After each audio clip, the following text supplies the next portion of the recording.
All right. Thank you, Dominic Caruba.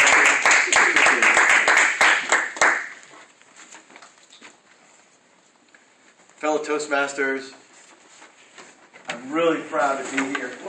Glad to be here. Hopefully not destroy the banner. What do you cost? Like $500 or something? That's what you charge the club, right? Yeah, so tonight, the topic is called To Be Announced. Now that's because I didn't do a very good job of helping my fellow Toastmaster prepare her job as flexibility, and we tangoed a little this weekend, back and forth. But as things turned out, it came down to what could I speak on tonight that would actually probably make a difference for you in the next 7 to 9 minutes.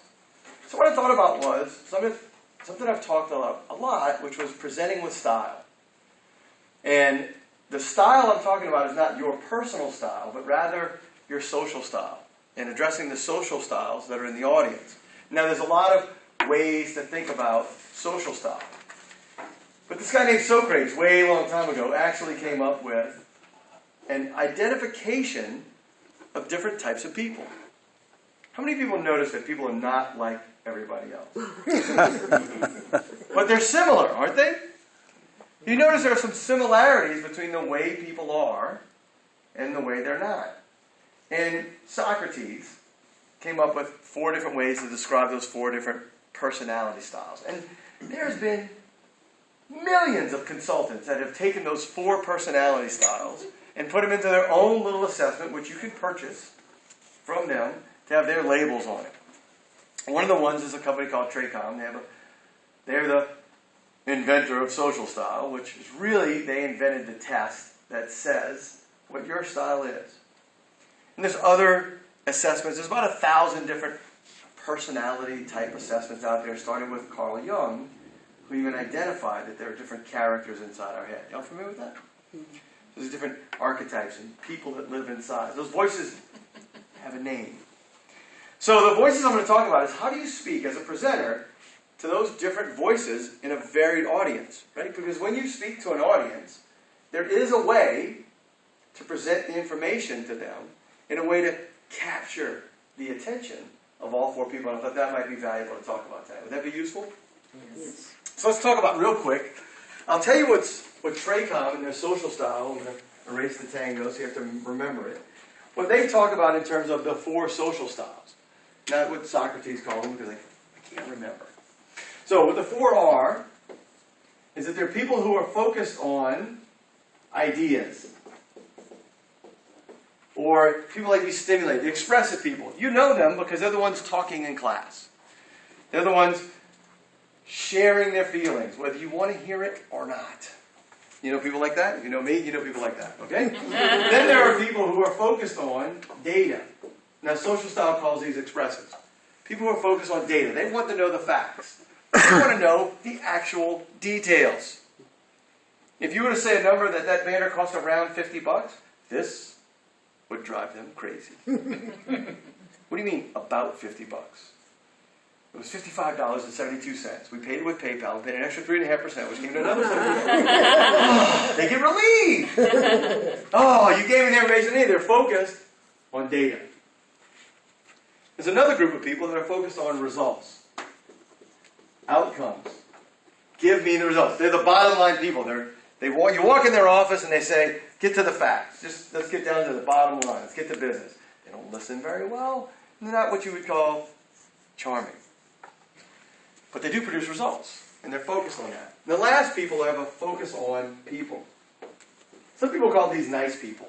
I don't. And I'll tell you why. Because they actually annoy most people that are focused on results or data or ideas because they're worried about people. What about the people? You know people like that? Yeah. They're called amiables. Now, it isn't important to know how to identify those 4 people in your audience because they're already always there. People exist in your audience with all different styles. And as a matter of fact, if I went through the whole class and described all 4 styles, there'd be a little committee in your head that would argue which one you are. As a matter of fact, over half the people that are assessed pick themselves as one style when the people around them pick them as something else. Which just means they know things about themselves that others don't. Or they think they do. It doesn't matter. The point is, we all have all four of these people running around our heads anyway. The difference is that one of them is more likely to show up in a room than others. There are times when you produce results, whether you're amiable or not. There are times when you need the facts, you need the data, you need the information. There are times you're interested in stimulating conversation and big ideas. And by God, there are times when you care about people. Not always, not everybody, but somebody. So when I teach this in my management training classes, one of the things that had to happen is that people had to present at the end of the week to the executives what they're going to do with all this leadership mumbo-jumbo that I give them, and how they're going to use it over the next 90 days, and maybe incorporate it in their life, and maybe change a character, change a habit. Well, it's always interesting to them, well, how do we present this as different kinds of people? Well, in order to capture people's attention and keep them there, and as you develop your presentation, one of the great things to be able to do is to understand how to keep everybody's attention the whole time. Would you agree? How to capture it and keep it. So there's an order in which you can present your topic that helps you capture the room.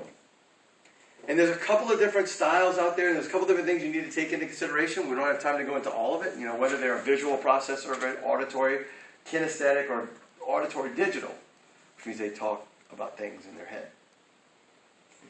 You can incorporate all that too, but there's an order in which you can present your ideas that'll actually make a difference for people.